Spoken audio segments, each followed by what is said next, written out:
আল্লাহ পাক দান করেছিলেন হযরতে খিজির আলাইহিস সালামকে। এজন্যই সূরা কাহফের মধ্যে এসেছে মুসা আলাইহিস সালাম যখন খিজির আলাইহিস সালামের সঙ্গ লাভ করেন, মুসা আলাইহিস সালাম আর খিজির আলাইহিস সালাম চলছিলেন রাস্তা দিয়া, এক লোক নৌকা পার করে দিল, নৌকা দিয়া নদী পার করে দিল। মুসা আলাইহিস সালাম আর খিজির আলাইহিস সালাম নৌকা দিয়া নদী পার হলেন। ওই নৌকাওয়ালাকে পারিশ্রমিক না দিয়া বরং খিজির আলাইহিস সালাম নৌকাটাকে ফুটা করে দিলেন। মুসা আলাইহিস সালাম এটা সহ্য করতে পারলেন না, বললেন যেই লোকটা আমাদের উপকার করলো, যে লোকটা আমাদের বেনিফিট করলো, আপনি ওই লোকের নৌকা ফুটা করে দিলেন। তিনি তখন আপত্তি করে বসলেন। আমার বন্ধুগণ, ঘটনা তিনটা ঘটনা বলা আমার উদ্দেশ্য নয়, একটা ঘটনা দিয়া বলে দেই। হযরত খিজির আলাইহিস সালাম নৌকা ফুটা করেছিলেন, এই ঘটনা হযরতে মুসা কালিমুল্লাহ আলাইহিস সালামের ওই সময় জানা ছিল না, তিনার কাছে ওইটা তখন গোপন ছিল।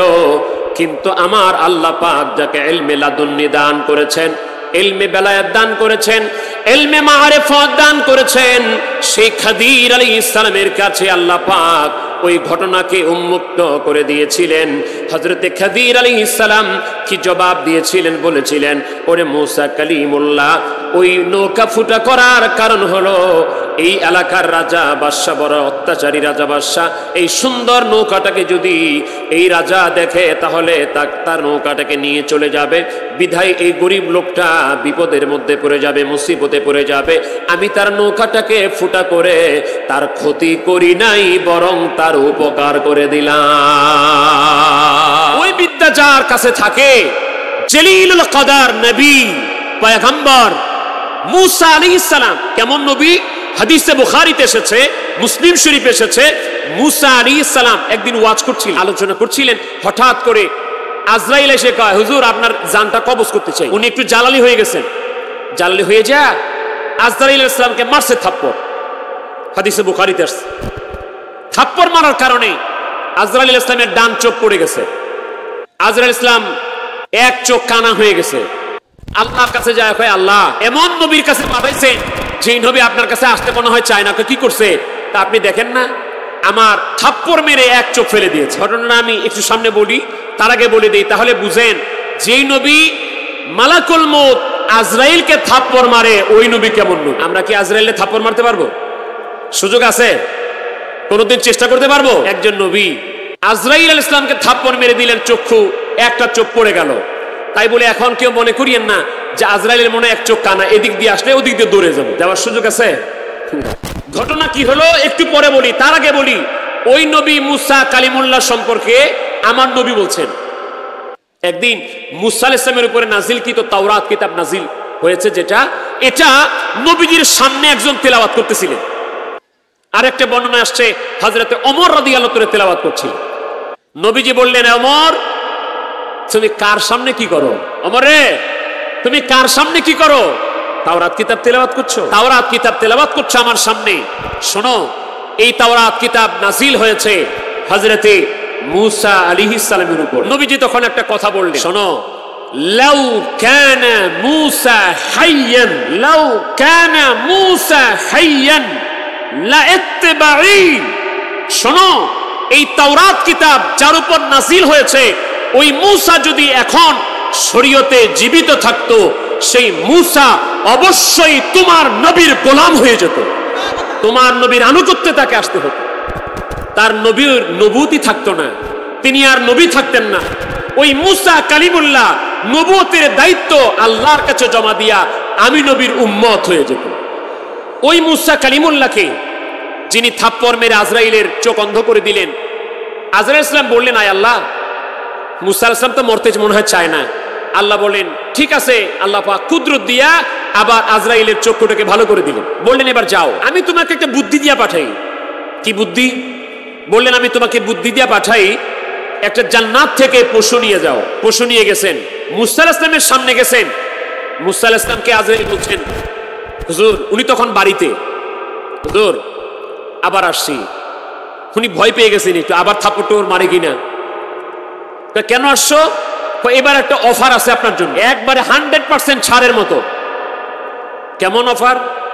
হুজুর, আপনি এই জন্তুর উপরে আপনার হাত রাখবেন, ফলে কি হবে?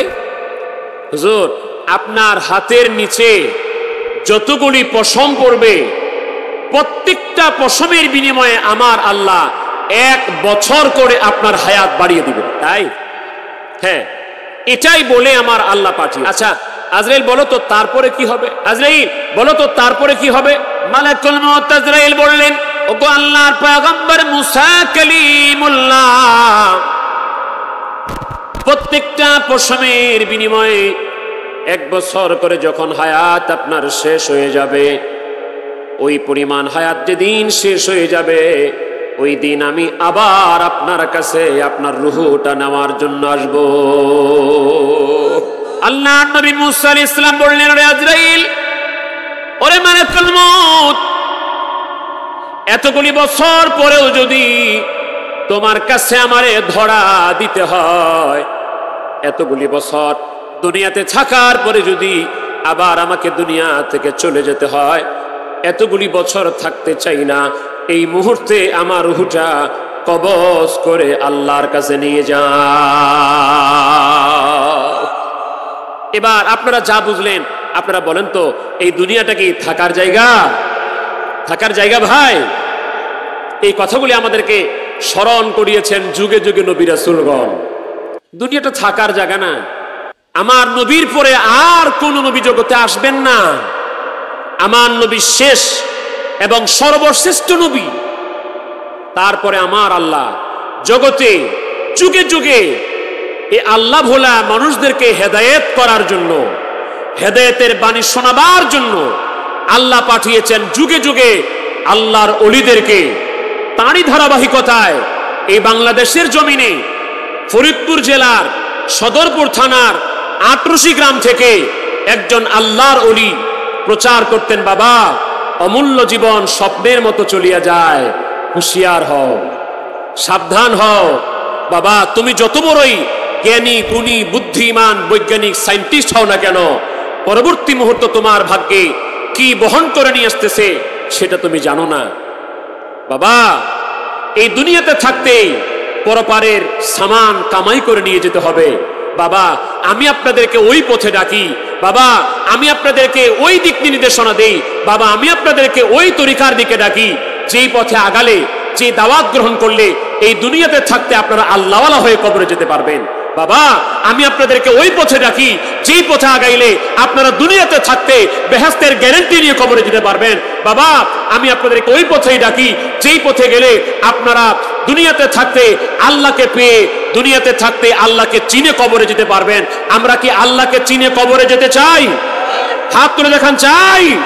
এখানে একটা থিওরি তিনি দিয়েছেন, ভালো করে মিলান। এখানে তিনি একটা থিওরি দিয়েছেন, বিজ্ঞান, কোরআন হাদিস, বাস্তবতা সব মিলিয়ে তিনি বলতেন, বাবা একটা ছোট্ট আমের বীজের মধ্যে বিরাট আম গাছ লুকায়িত থাকে, একটা তালের বীজের মধ্যে বিরাট তাল গাছ লুকায়িত থাকে। বাবা একটা ছোট্ট বটের বীজের মধ্যে বিরাট বট গাছ লুকায়িত থাকে, কিন্তু তালের আঠিটাকে ভাঙলে আপনি তাল গাছ পাবেন না, আমের আঠিটাকে ভাঙলে আপনি আম গাছ পাবেন না, বটের বীজটাকে ভাঙলে আপনি বটের বীজও বট গাছও পাবেন না। কিন্তু এর ভিতরে একটা বিশাল তাল গাছ লুকায়িত আছে, আম গাছ লুকায়িত আছে, বট গাছ লুকায়িত আছে, যেটা আবার কোনোদিন বটবৃক্ষ দিবে, তাল গাছ করবে, আম গাছ করবে, সেখান থেকে আবার ফল ধরবে। বলেন তো এটা কি অবাস্তব না বাস্তব?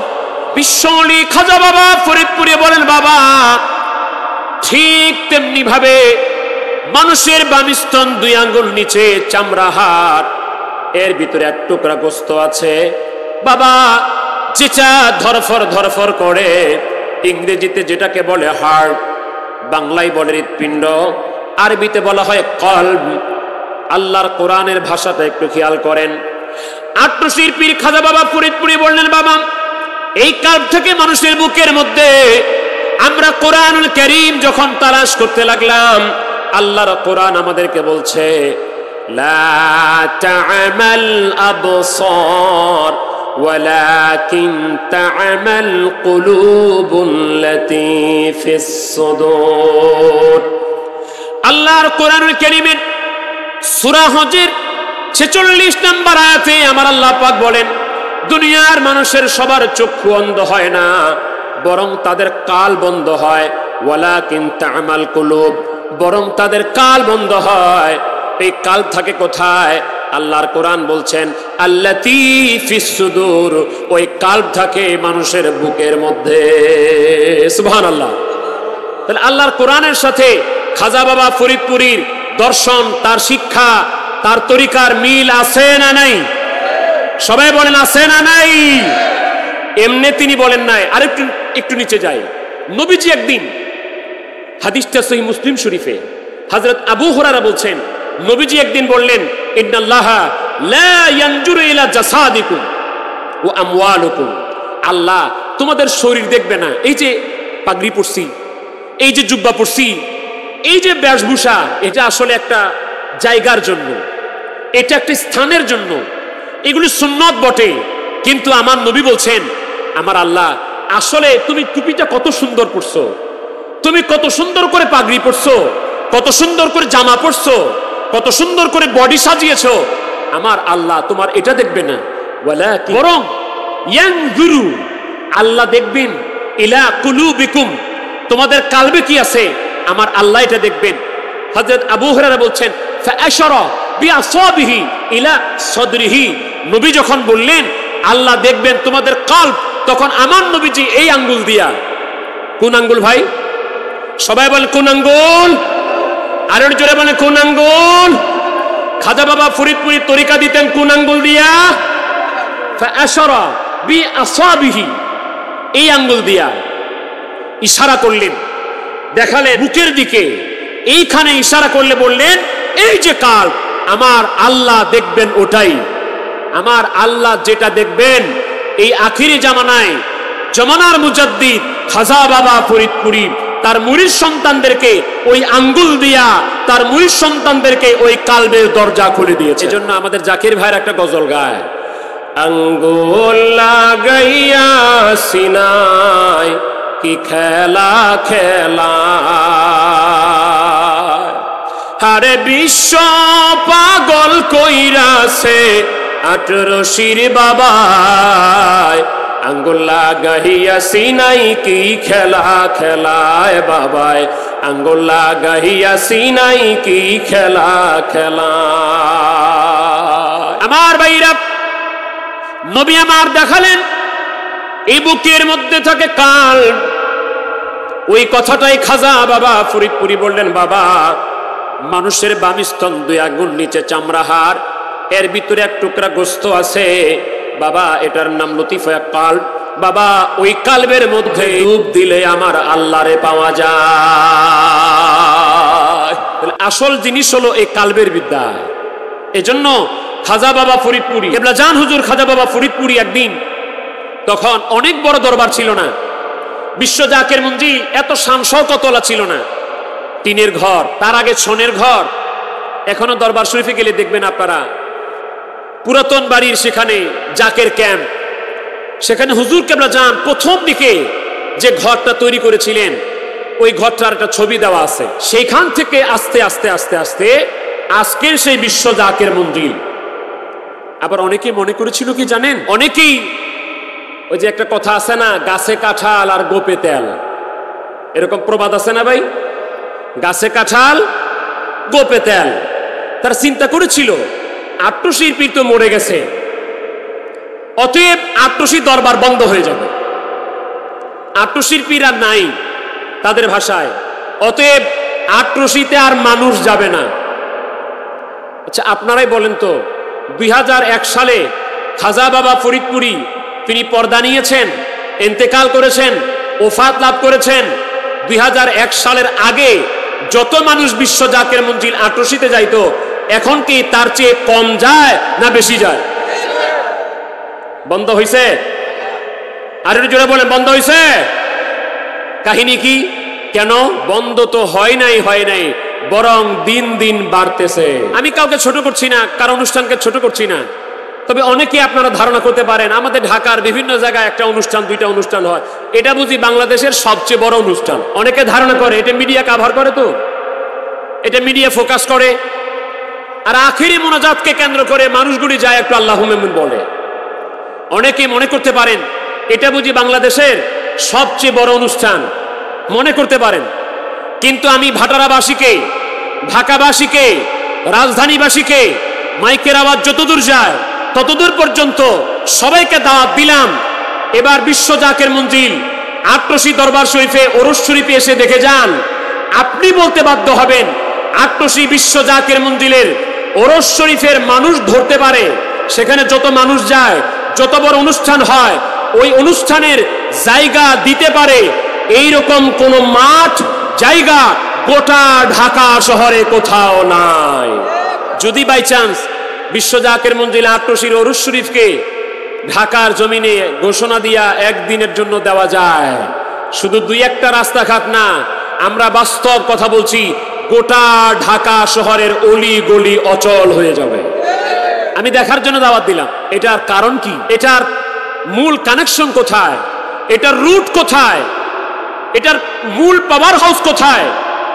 এটার মূল পাওয়ার হাউসের ব্যাপারে একজন আলেম বলছেন, যে আলেম কওমি আলেমদের শিরোতাজ, যে আলেম দেওবন্দি আলেমদের শিরোতাজ, যে আলেম দেওবন্দি ছাপা বুখারী শরীফের মুকদ্দমার মুসান্নিফ খলিল আহমদ সাহারানপুরি সাহেব, তিনি তিনার আল মুহান্নাদ আলাল মুফান্নাদের মধ্যে তিনি উল্লেখ করেছেন, ওয়া উসুলু ফুয়ুযিল বাতিনিয়াতি মিন সুদুরিহিম আও কুবুরিহিম ফায়াসিহু আলা তরিকাতিল মা'রুফিয়া। তিনি বলছেন যেমনি ভাবে আল্লাহর ওলিদের রুহানি ফয়েজ তাদের শরীয়তের জিন্দেগিতে পৃথিবীতে থাকলে তাদের সিনা থেকে, তাদের বক্ষ মোবারক থেকে রুহানি ফয়েজ হাসিল করা যায়, তাদের কাছ থেকে ফয়েজ পাওয়া যায়, ফায়দা পাওয়া যায়, ঠিক তেমনি তারা যদি কবরে শুয়ে থাকে, মাজারে শুয়ে থাকে, রওজায় শুয়ে থাকে, ঠিক তেমনি ভাবে তাদের কবর থেকে, মাজার থেকে, রওজা থেকে ঠিক তেমনি ভাবে রুহানি ফয়েজ হাসিল করা যায়। এখন আট্রসি গিয়া, বিশ্ব জাকের মঞ্জিল দরবার শরীফে গিয়া এখন কি আপনাদের নেক মকসুদ পূরণ হয় না ভাই? হয় না? বিপদ উদ্ধার হয় না? আল্লাহ রহমত দেয় না? অভাবীকে অভাব দূর করে না? অসুস্থ মানুষকে ভালো করে না? অবশ্যই করে। ভালো করার মূল মালিক আমার আল্লাহ। কিন্তু আমার আল্লাহ যখন দেখেন এই লোক আমার বন্ধুর কাছে আসছে, আমার বন্ধুর কাছে এসে আমার কাছে চাইতেছে, তখন আমার আল্লাহ খুশি হইয়া ওই বন্ধুর খাতিরে আমার আল্লাহ ওই বান্দাকে মালামাল করে দেন। অনেকে না বুঝে এটা কত শিরিক। না না না, শিরিক মাজারে যায়া আল্লাহর কাছে চাওয়া এটা শিরিক নয়, এটা বরং কোরআন সুন্নাহর মানদণ্ডে সঠিক এবং এর দ্বারা আল্লাহর উপর মানুষের ঈমান বাড়ে। সাহাবায়ে কেরাম মুসান্নাফ ইবনে আবি শাইবার মধ্যে আছে, হাদিসের সহিহ সনদ ইমাম বুখারীর উস্তাদ হাদিসটি বর্ণনা করছেন। জামিউল মাসানিদ ওয়াস সুনানে হাফিজ ইবনে কাসির রাহমাতুল্লাহ আলাইহি হাদিসটি উল্লেখ করছেন। ইবনে হাজার আসকালানি রাহমাতুল্লাহ আলাইহি হাদিসটিকে উল্লেখ করে সহিহ বলেছেন।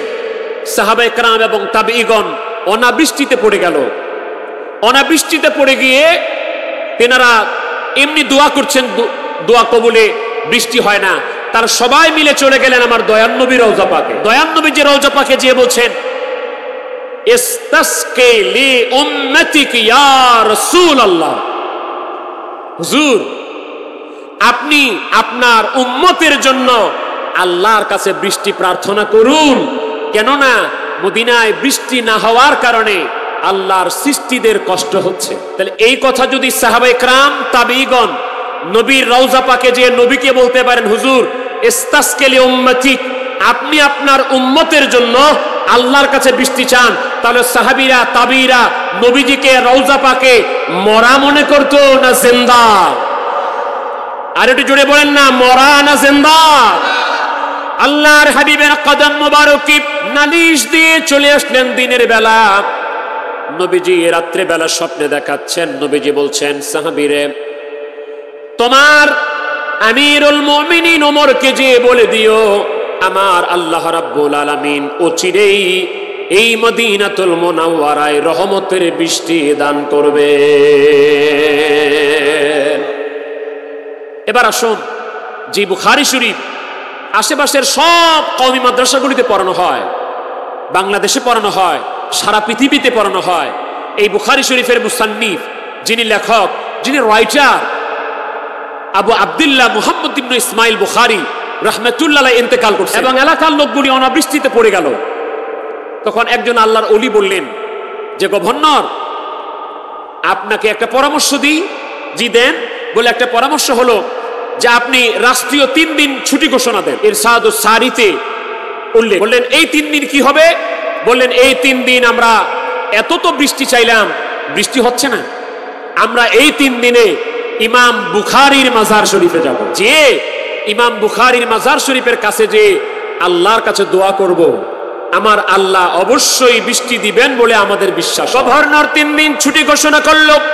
রাষ্ট্রীয় কর্মচারী বৃন্দ, এলাকার মানুষগুলি সবাই চলে গেল ইমাম বুখারী রাহমাতুল্লাহ আলাইহির মাজার শরীফে।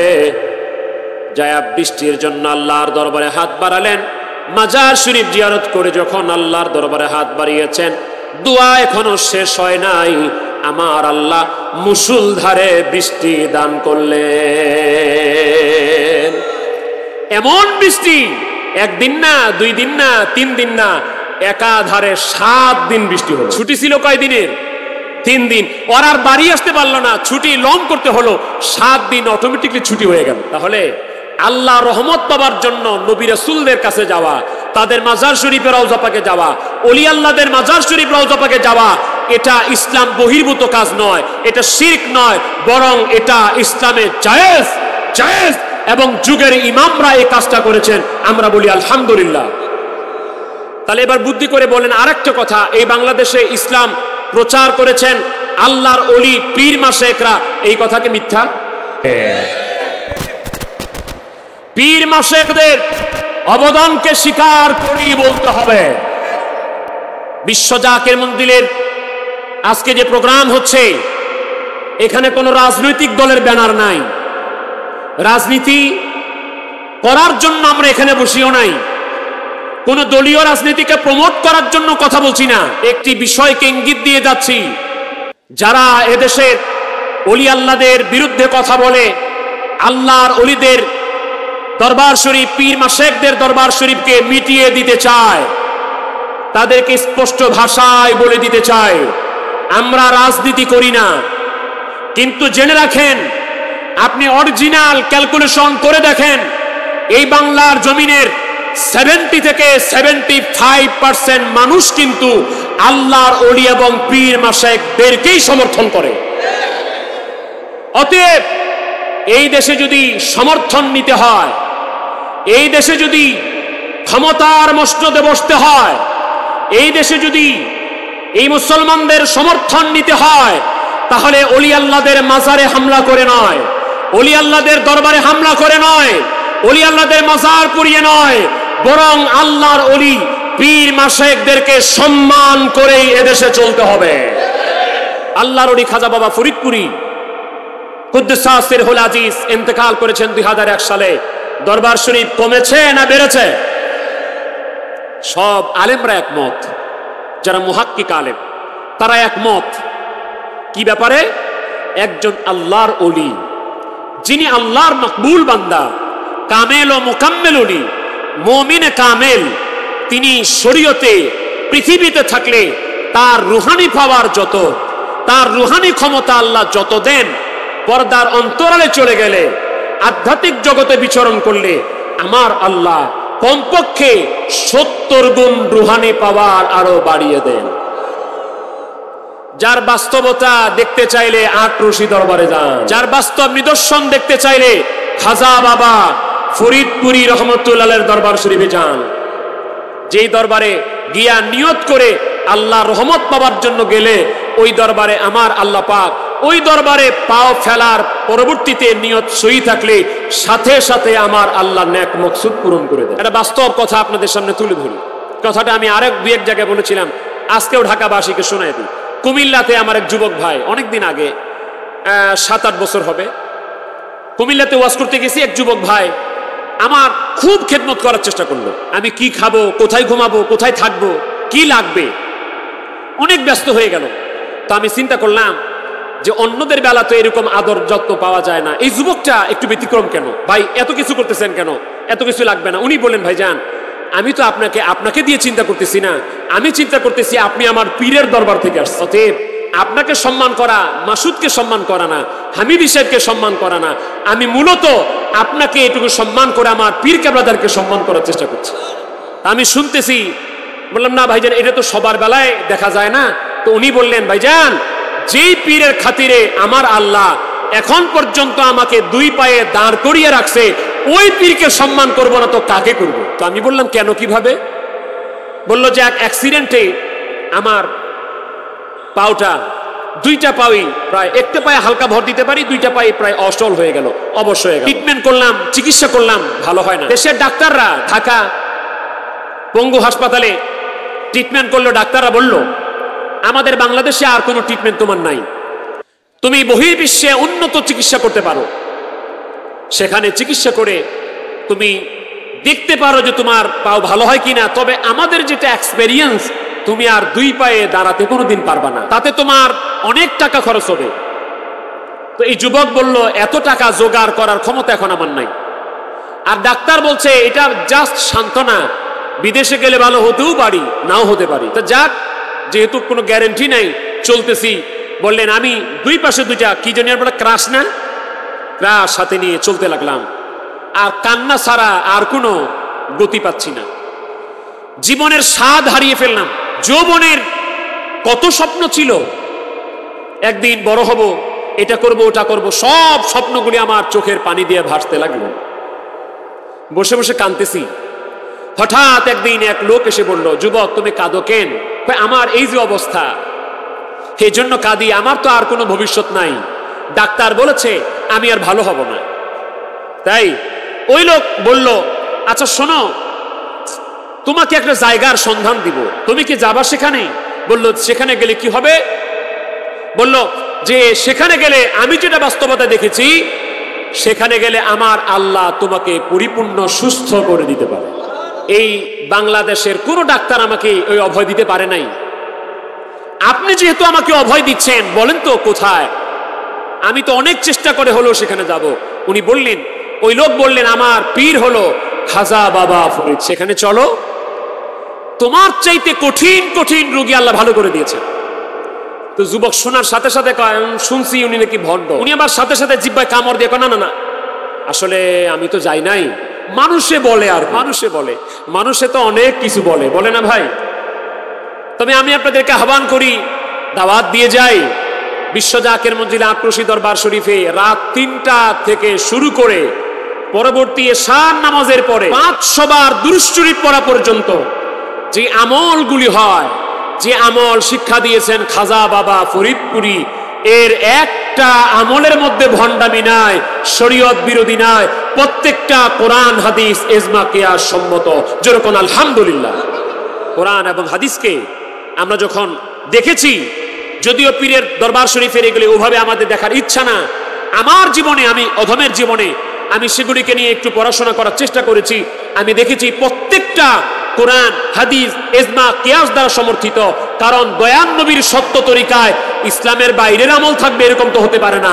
খাজা বাবা ফরিদপুরি তো এমনি বলে নাই যে বাবা দয়ান নবীর সত্য তরিকা দিলাম। সাথে সাথে বলল, আমার ভুল হয়ে গেছে, আপনি একটু দেখেন তো কিভাবে যাওয়া যায়। ওই লোক বলল, আমাদের জাকের ভাই বলল, যেমন আজকে আপনাদের ভাটারা থানার বাচ্চু ভাই আপনাদের কর্মী প্রধান, আমাদের উত্তরের কর্মী প্রধান শামীম ভাই আছে, দক্ষিণের কর্মী প্রধান সুলাইমান হোসেন বাইজিদ ভাই আছে। এই প্রত্যেকটা জেলার প্রত্যেকটা থানার এক একজন নেতৃস্থানীয় ব্যক্তিবর্গ আছে। আপনাদেরকে সকল কর্মী ভাইয়ারা আপনাদেরকে দাওয়াত দেওয়ার জন্য মাইকে একটা বিশেষ দাওয়াত, সাথে কোরআন হাদিসের আলোচনা, ওই দাওয়াতটা দেওয়ার জন্য মূলত আজকে মূল প্রোগ্রাম। ওই জাকের ভাই বলল, আমাদের দরবার শরীফে সবচেয়ে বড় একটা প্রোগ্রাম হয়, এটা হলো ওরস শরীফ। ওরস শরীফে তুমি যেতে পারো, সেখানে রিজার্ভ বাস যাবে। আপনাদের ভাটারা থানা থেকেও মাঝে মাঝে ওরস শরীফে ফাতিহা শরীফে রিজার্ভ বাস যায় না? যায়। এলাকাবাসীকে দাওয়াত দিলাম, এখান থেকে রিজার্ভ বাস যাবে। আপনাদের এলাকায় ক্যাম্পও হয়, ক্যাম্প হয় না, গরুর ক্যাম্প, যেখানে নজরানার ক্যাম্প, ওরস শরীফের নজরানার ক্যাম্প জমা হয়, সেখানে আপনারা দেখবেন। এরপরে ওরস শরীফের ডেট হবে, এখান থেকে গাড়ি যাবে, বাস যাবে, খবর রেখে যাবেন। তো ওই জাকের ভাই বলল যে ওরস শরীফে রিজার্ভ গাড়ি যায়, সেই গাড়ি গেলে আর ভেঙে ভেঙে যেতে হবে না, তখন পদ্মা সেতু হয় নাই, একবারে যাবা দরবার শরীফে, সেখানে যেতে পারবা। দরবার শরীফের কাছাকাছি মিল মাঠ পর্যন্ত গাড়িগুলি সাধারণত রাখা যায়। যেমন কথা তেমন কাজ। এই যুবক বলল, ভাই আপনি তো সেখানে যান, আপনি একটু খবর রাখেন যে কিভাবে যাওয়া যায়, আমাকে সাথে নিয়ে যান। ওই জাকের ভাই ঠিক খবর রাখছে, জাকের ভাই ঠিক খবর রাখছে। ওরস শরীফের ডেট হলো, ওরস শরীফের গাড়ি হলো, ওই যুবককে সাথে নিয়ে গেল, মিল মাঠে গাড়ি রাখলো, দুই হাতে দুইটা ক্রাশ।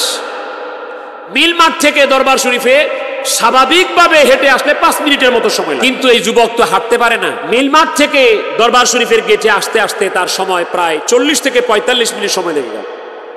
অনেক কষ্ট করে যখন গেট দিয়ে ঢুকতেছে, তখন 3 দিক থেকে চাপ। দরবার শরীফের চৌরাস্তার যে মূল গেটটা হয়, এটা দিয়ে যখন ঢুকতেছে, ঢুকতে যায় উনি বলতেছে ভাইজান, তখন খালি খেয়াল করলাম পিছন থেকে খালি ধাক্কা, মোহব্বতের ধাক্কা আর কি, সবাই একসাথে ঢুকতেছে তো, পিছন থেকে ধাক্কাতে ওই ধাক্কাতে ধাক্কাতে ওই স্রোতে আমি চলে গেলাম। যাইতে যাইতে যাইতে যাইতে একবারে এদিকে জায়গা পেলাম না, তালতলার মাঠ, সেটা ঢিলাগুলি উঁচা নিচা, সেখানে পৌঁছে গেলাম। আমার সাথের লোকগুলি বলল যে এইখানে আমাদের বিছানা হবে, এখানে বিছানা পাতেন, যার যা সামানা আছে বিছানা পাতেন। ওই যুবক বলছে এই কথা শোনার পরে আমি তো ব্যাগ সাথে নিয়ে গেছিলাম, বিছানা পাতার জন্য কাঁথা বা আমার আসবাবপত্র বের করার জন্য আমি ব্যাগের দিকে হাত দিলাম, হাত বাড়ালাম, তখন আমার খেয়াল হলো আমার হাতে ব্যাগ। ওই যুবক আমাকে বলেছে হামিদি ভাই, বিছানাপত্র রেডি করার জন্য ব্যাগের দিকে নজর করলাম, নজর করে দেখি আমার হাতে ব্যাগ আছে, কিন্তু নজর করে দেখি আমার ডান পাশের ক্রাশটাও নাই, বাম পাশের ক্রাশটাও নাই, আমার হাতে সাপোর্ট দেওয়ার মতো ওই দুইটা লাঠি নাই, আমি নিজ পায়ের উপরে দাঁড়িয়ে আছি, ব্যাগটা আমার হাতে আছে। তখন সাথে সাথে আমার এমন অনুভব হলো, আমি এমন সুস্থ হয়ে গেলাম যে আমার মনে হয় আমি জীবনে কোনোদিন অসুস্থ হই না। এমন একটা তরিকা আমি আপনাদেরকে দিলাম, এমন একটা রাস্তায় দাওয়াত আমি আপনাদেরকে দিলাম, যেই রাস্তায় চললে, যেই তরিকা মতো চললে দুনিয়াতে থাকতেই তোমরা নগদ বেহেশত কামাই করে কবরে শুইতে পারবা। আমার ভাইরা, এই মর্মে একটা বিশেষ কথা আপনাদেরকে বলে যাই, 18 শিল্পীর খাজা বাবা ফরিদপুরি যেমন মারেফতের গভীর সমুদ্রের ডুবুরি, ঠিক তেমনি ভাবে হাকিকতের মহাজ্ঞানী, তরিকতের সায়ের সুলুকের অন্যতম দিশারি, আর শরীয়তের কঠোর আইন দিয়া তার দরবার শরীফ চালিয়েছেন। আটরশি দরবারে শরীয়তের সব বিধান আছে না নাই? মহিলাদের তো পর্দা নাই নাকি? মহিলারা কি পর্দা ছাড়া যাইতে পারে? হ্যাঁ, যারা বলছেন আটরশিতে পর্দা নাই, মহিলারা একসাথে যা নাচানাচি করে, আপনি আপনার বউরে নিয়ে গিয়া পারলে ঢুকে দেখেন। এদেশের রাষ্ট্রপতির বউ, এই দেশের তদানীন্তন প্রধানমন্ত্রীকেও বিশ্ব জাকের মঞ্জিল আটরশি দরবার শরীফে বুরকা ছাড়া ঢুকতে দেওয়া হয় নাই। আর নামাজ, আটরশি দরবার শরীফের যে নামাজ আছে, যেখানে ওরস শরীফের লাইন দাঁড়ায়, 3 জন মানুষকে দিয়ে শুরু করেছেন ওই আল্লাহর ওলি খাজা বাবা ফরিদপুরি। ওই আটরশি দরবার শরীফের নামাজ দিয়ে দেখেন, পূর্ব দিকে যদি আপনি দাঁড়ান, শেষের দিকে না হলে অর্ধেক দিকে যদি দাঁড়ান, আপনি সামনে কত দূর ইমাম সাহেব আছে আপনি দেখতেও খুঁজে পাবেন না। শুধু কি ফরজ নামাজ, সাথে ওয়াজিব বেতের নামাজ, সুন্নত মুআক্কাদা নফল নামাজ, প্রতিদিন 6 রাকাত নফল নামাজ। কয় রাকাত? জোহর ফরজ, জোহরের ফরজ সুন্নতের পরে 2 রাকাত, মাগরিবের ফরজ সুন্নতের পরে 2 রাকাত, এশার ফরজ সুন্নতের পরে 2 রাকাত। আটরশি দরবারে যারা যায় বাধ্যতামূলক সেখানে 6 রাকাত নফল নামাজ পড়তে হয়। রাত্রে ঘুমাবার আগে এমনি কি ঘুমায় যায়? কি করতে হয়? কয়শো বার? 500 বার দুরূদ শরীফ পড়ে ঘুমাইতে হয়। এই আমলের বদলতে এখানে আমার অনেক জাকের ভাই থাকতে পারেন, আমার পীরের অনেক মুরিদ থাকতে পারেন। এই আমল করার বদলতে, খাজা বাবা ফরিদপুরির কাছে সত্য তরিকার নামার বদলতে ইদানিংয়ে বহুবার আমার ওই জাকের ভাইয়ের সাথে, আমার দয়াল নবীর সাথে স্বপ্নে দিদার হয়ে গেছে। হয়েছে না ভাই? তিনি তো গ্যারেন্টি দিয়েছেন, বাবা আমার কথা যদি মানতে পারো, আমার কথা মতো চলতে পারো, আমি তোমাদেরকে দয়াল নবীর সাথে পরিচয় করাই দেব। কারণ তার সাথে আমার দয়াল নবীর পরিচয় ছিল। ভাইরা আমার, বিশেষ করে এশার নামাজের পরে 500 বার দুরূদ শরীফ এমন একটা আমল, এই আমলটা সম্পর্কে যদি আমরা বলি, অনেকের সারা মাসেও 500 বার দুরূদ শরীফ নাই, কিন্তু আমার জাকের ভাইদের দৈনন্দিন প্রতিদিন 722 বার দুরূদ শরীফের আমল আছে, আছে না ভাই? আমার আল্লাহ রাব্বুল আলামিন কুরআনুল কারীমে 28 পারায় 66 নম্বর সূরা সূরা তাহরিমের 8 নম্বর আয়াতের মধ্যে বললেন, ইয়াউমা লা ইউখিযিল্লাহুন নাবিয়্যা ওয়াল্লাযীনা আমানু মাআহ। ওরে ঈমানদারেরা, হে মুমিনেরা, শুনে রাখো, কঠিন হাসরের ময়দানে আমি আল্লাহ আমার নবীকে বিন্দু পরিমাণ পেরেশান করব না। আর আমার নবীর কাছে তোমরা যারা থাকবা, আমি আল্লাহ আমার নবীর কাছাকাছি যারা থাকবা, আমি আল্লাহ বিন্দু পরিমাণ তোমাদেরকে অপমান করব না। সোজা জান্নাত। জিজ্ঞেস করতে চাই, ইয়া রাসূলুল্লাহ, আপনার কদমে থাকতে পারলে সোজা জান্নাত, কোনো পেরেশানি নাই, এই মর্মে আমার আল্লাহ কুরআন পাকি সূরা তাহরিমে ওয়াদা করেছেন। কেমনে আপনার কদমে থাকতে পারবো? আমার নবীজি ঘোষণা দিয়েছেন, তিরমিজি শরীফের হাদিস, মিশকাতুল মাসাবিদ, কিতাবুস সালাত, বাবুস সালাতি আলান নবী ওয়া ফাদলিহার মধ্যে হাদিস উল্লেখ। আমার নবীজি বলছেন, আউলান নাসি বি ইয়াউমাল কিয়ামা মান আকসারা আলাইহিস সালাওয়াত। ও আমার উম্মতেরা রে, কিয়ামতের কঠিন ময়দানে আমি নবীর কদমে, আমি নবীর কাছাকাছি যদি তোমরা থাকতে চাও, গ্যারান্টি দিলাম তোমরা আমার কাছে থাকতে পারবা। ওই উম্মতরাই কাছে থাকতে পারবা যে উম্মতরা দুনিয়ার জমিনে আমি নবীর উপর বেশি পরিমাণ দুরূদ শরীফ পড়বা। তাই তো জমানার মুজাদ্দিদ নবীর তরিকাতে উঠায় দেবার জন্য, নবীজির সাথে পরিচয় করায় দেবার জন্য ডাক দিলেন, আমার মুরিদ সন্তানেরা রে। এই জামানার মুরিদ সন্তানদেরকে তিনি ডাক দিলেন, আমার মুরিদ সন্তানেরা, তোমরা যদি আমার নবীকে কাছে পেতে চাও, একটা আমল দিলাম, তোমরা দৈনিক প্রতিদিন 722 বার দুরূদ শরীফ পড়ো। কয়শো বার? অনেকে মনে করে অমুকের কাছে ফায়দা, অমুকের কাছে ফায়দা, এই দলে গেলে ফায়দা, এই দলের আমলে এত ফায়দা, আটটুসিতে কোনো ফায়দা নাই। ভাই, আমরা ফায়দার ওয়াজ খালি করি না, আমরা খালি ফায়দা চাই না, আমরা ফায়দার মালিক, জান্নাতের মালিক আমার আল্লাহকে চাই। একদিন নবীজি ডাক দিয়ে বলছেন, সাহাবীরা, হাদিসটা বুখারীতে এসেছে, হাদিসটি অনেকগুলি কিতাব এসেছে, একবারে হাদিসের সনদ সহিহ। তাফসীর আদ-দুররুল মানসুরে আল্লামা জালালউদ্দিন আব্দুর রহমান সুয়ুতী রহমাতুল্লাহ কয়েকটা সনদে হাদিসটা উল্লেখ করছেন। একদিন নবীজি সাহাবীদেরকে বলেন, সাহাবীরা, আলা আদুল্লুকুম আলা কানজুম মিন কুনুজিল জান্নাহ। আরেকটা ইবারত, আলা আদুল্লুকুম আলা কানজুম মিন কুনুজিল আরশ। এ আমার সাহাবীরা শোনো, আমার উম্মতেরা শোনো, আমি কি তোমাদেরকে ওই পথ দেখাবো না? আমি কি তোমাদেরকে ওই খবর বলে দিব না যেই পথে আগালে, যে আমলটা করলে তোমরা জান্নাতের ধনভাণ্ডার পাবা, আর আমার আল্লাহর আরশে আজিমের গুপ্ত ধনভাণ্ডারের সন্তান পাবা। আল্লাহর হাবিবের সাহাবা ইকরাম বললেন, ইয়া রাসূলুল্লাহ, ইয়া হাবিবাল্লাহ, ওগো দয়াল নবীজি, অবশ্যই বলবেন। আমরা আল্লাহর জান্নাতের ধনভাণ্ডারের সন্ধান পেতে চাই, আমরা আল্লাহর আরশে আজিমের গুপ্ত ধনভাণ্ডারের সন্ধান পেতে চাই। আমার নবীজি বললেন, উম্মতেরা শোনো, আমার আল্লাহর আরশে আজিম আর আমার আল্লাহর জান্নাতের ধনভাণ্ডার হলো লা হাওলা ওয়ালা কুওয়াতা ইল্লা বিল্লাহ। জাকির ভাই, আপনারা বলেন তো, বিশ্ব জাকির মঞ্জিলে যাবার বদলতে খাজা বাবা ফরিদপুরি এই লা হাওলা ওয়ালা কুওয়াতা ইল্লা বিল্লাহ, যেটাকে নবীজি বলেছেন জান্নাতের ধনভাণ্ডার, যেটাকে নবীজি বলেছেন আরশের ধনভাণ্ডার, এই লা হাওলা ওয়ালা কুওয়াতা ইল্লা বিল্লাহ, আট্টশির পীর খাজা বাবা ফরিদপুরি আমাদেরকে দৈনিক কয়শো বার শিক্ষা দিয়েছেন?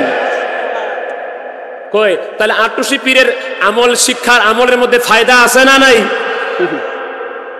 আছে। তবে আমরা খালি ফায়দার পিছনে দৌড়াই না, ফায়দার মালিক আমার আল্লাহকে চাই। আর আমার আল্লাহকে পাওয়া যায় এই জায়গায়। কোথায়? সবাই বলেন কোথায়? কালবে, কালবে, কালবে। এই জন্য খাজা বাবা ফরিদপুরি বলেন, বাবা, ছোট্ট বট বীজ থেকে যদি বট গাছ বের করতে চাও, আমের আঠির থেকে যদি আম গাছ বের করতে চাও, তালের আঠির থেকে যদি তাল গাছ বের করতে চাও, ওইটাকে মাটির ভিতর কবর দিতে হয়, মাটির নিচে রাখতে হয়। বাবা, তোমার কালবের মধ্যে আমার আল্লাহর ভেদের মহা সমুদ্র আছে বাবা, ওইখানে যদি আমার আল্লাহকে পাইতে চাও, আল্লাহর মারিফতের ফুল ফুটাতে চাও, বাবা দেল দরিয়ার মধ্যে ডুব দাও। কামেল পীরের কদমে গেলেই দেল দরিয়ায় ডুব দেওয়া যায়। এটা ছাড়া হবে না, এটা ছাড়া পাবেন না। বাস্তবতায় আসেন। এটা যখন বুঝছেন, আমি কারো বিরুদ্ধে বলতে চাই না, একটা তথ্য দিচ্ছি, এটা যখন বুঝছেন তাবলিগ জামাতের প্রতিষ্ঠাতা ইলিয়াস নেওয়াতি সাহেব বাধ্য হয়ে তিনি খলিল আহমদ সাহারানপুরি সাহেব এবং রশিদ আহমদ গাঙ্গুই সাহেবের কাছে যায় মুরিদ হয়ে বায়াত হয়ে তাকে পীর মেনেছেন। এইটা যখন বুঝতে পেরেছেন, জুমার দিন খুতবার কিতাব যার যা পড়েন, জুমার দিন খুতবাতুল আহকাম এর লেখক আশরাফ আলী থানভী সাহেব এইটা যখন বুঝতে পেরেছেন, তখন তিনি বাধ্য হয়ে তিনার পীর ও মুর্শিদ হযরত হাজী ইমদাদুল্লাহ মুহাজিরে মাক্কি রাহমাতুল্লাহির কাছে যায় মুরিদ হয়েছে। এইটা যখন বুঝতে পেরেছেন, গোটা বাংলাদেশে যত কওমি মাদ্রাসা দেওবন্দপন্থী, এই কওমি মাদ্রাসার গোড়া দারুল উলুম দেওবন্দ, এই দেওবন্দের প্রতিষ্ঠাতা কাসেম নানুতুবি সাহেব যখন বুঝতে পেরেছেন ওইটা ছাড়া উপায় নাই, তখন তিনি বাধ্য হয়ে যে হযরত হাজী ইমদাদুল্লাহ মুহাজিরে মাক্কি রাহমাতুল্লাহির কাছে বায়াত হয়ে মুরিদ হয়ে তরিকার সাধনা করেছেন। এটা যখন বুঝতে পেরেছেন, সারসিনার প্রতিষ্ঠাতা হযরতে নিসার উদ্দিন আহমদ রাহমাতুল্লাহি আলাইহি, তখন তিনি বাধ্য হয়ে ফুরফুরার হযরতে আবু বকর সিদ্দিকী রাহমাতুল্লাহি আলাইহির কাছে বায়াত গ্রহণ করেছেন। ভাইরা আমার, এইভাবে যদি আমরা নাম বলতে চাই, আপনি গোড়া টান দিয়ে দেখবেন এদেশে ইসলাম এনেছেন যারা, এদেশে ইসলাম চর্চা করেছেন যারা, এদেশে ইসলামের খেদমত করেছেন যারা, সকলেই পীরের কাছে বায়াত হয়েছেন, মুরিদ হয়েছেন, আল্লাহর ওলির কাছে গিয়েছেন। অতএব আমরা আল্লাহর ওলিদের, পীর মাশেখদের আবাদকৃত বাংলায় ওলি আল্লাহ বিরোধী, পীর বিরোধী কোন ফতোয়াকে বরদাস্ত করতে চাই না। সেই দেল দরিয়ায় ডুব দেওয়ার জন্য খাজা বাবা ফরিদ পীর আমাদেরকে অনেকগুলি আমল দিয়েছে। এই আমলগুলি যায়া বাস্তবতায় বিশ্ব জাকের মন্দিরে গিয়ে শিখে নিবেন। ওই ঘটনাটা বলে শেষ করে দিই। তখন এত বড় দরবার ছিল না, টিনের ঘর, মানুষ হাদিয়া দেয়, নাজরানা দেয়। তদানীন্তন সময়ে খাজা বাবা ফরিদপুরের কাছে ম্যাক্সিমাম মানুষ 8 আনা 4 আনা 1 টাকা, খুব বেশি নজরানা আসতো না। 5 টাকা তো একবার রিয়ার, ওই যুগের কথা বলছি। অনেকে নজরানা দেয় 1 টাকা 8 আনা, 5 টাকা খুব কম। ওই মুহূর্তে এক লোক আসছে অনেক, এক বান্ডিল টাকা নিয়ে, একটা মোচা টাকা নিয়ে হুজুরের কাছে আসছে। ম্যাক্সিমাম হলো 20 টাকা 50 টাকা 100 টাকার লোক। খাজা বাবা ফরিদপুরের কাছে নজরানা দিচ্ছে, আট্টশিল্পী বলছে এটা গ্রহণ হবে না। মানুষের টাকা চায়, চায়াও পায় না। আট্টশিল্পীর কাছে বান্ডিল আসছে, উনি এটা গ্রহণ হবে না। অতএব আল্লাহর ওলির কাছে আপনার টাকা গ্রহণ হচ্ছে কিনা এটা চিন্তার বিষয়। যখন ওরস শরীফের খেদমত আনার জন্য বাচ্চু ভাই আসবে, শামীম ভাই আসবে, বাইজিদ ভাই আসবে, নেতৃবৃন্দ আসবে, সারা দেশের নেতৃবৃন্দ আসবে, আপনার দেওয়ার সামর্থ্য আছে 1 লাখ টাকা, আপনি বের করে দিলেন 500 টাকা 1000 টাকা। চিন্তা করেন যে আমার আল্লাহ কিন্তু আপনার মনের খবর জানে, সামর্থ্য জানে। আপনি আজকে দিচ্ছেন না, আপনি চিন্তা করেন আপনারটা আসলে পীরের দরবারে আল্লাহর ওলির কাছে কবুল হবে কিনা।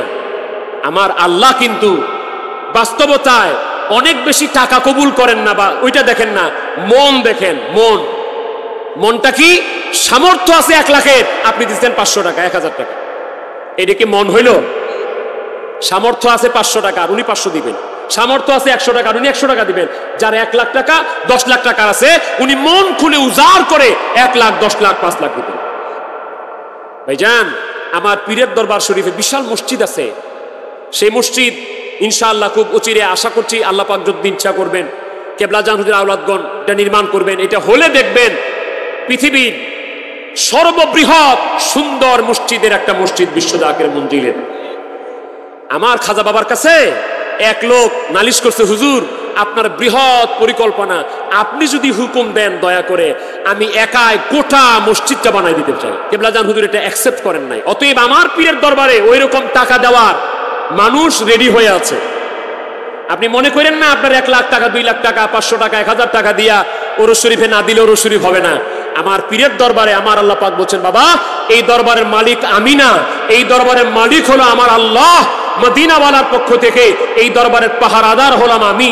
বাবা এই দরবার কেমনে চলবে এটা আমার আল্লাহ ভালো জানে।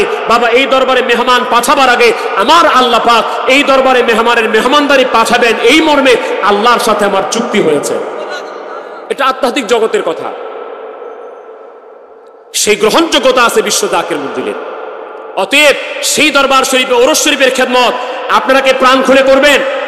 জাকির ভাই হাত তুলে বলেন প্রাণ খুলে করবেন, কার্পণ্য করবেন না, হাত নামান, হৃদয় উজাড় করে আমার পীরের দরবার। যারা আপনার পীরের দরবার না মনে করবেন এটা আল্লাহর ওলির দরবার। আল্লাহর ওলির দরবারে খেদমত করা এটা যার কপাল ভালো তার দ্বারাই সম্ভব হয়। তো উনি কেবলাজান হুজুর টাকাগুলি ঠেলে দিচ্ছেন, না এটা কবুল হবে না। বললেন বাবা লোকটা বারবার জোরাজুরি করতেছে। এই যে নয়ন ভাই এখানে আসছেন, তো লোকটা বারবার জোরাজুরি করতেছে। কেবলাজান বলে বাবা এখান থেকে 1 টাকার একটা নোট যদি থাকে ওটা দেন। দেখলে 1 টাকার নোট নেই, যখন সবাই 1 টাকা বেশিরভাগ দেয় তখন 1 টাকার নোটই নেই। বলে তাহলে হবে না বাবা, টাকাটা হুজুর কেবলাজান নিলেন না। ওই লোক টাকা না দিতে পাইরা কাঁদতেছে,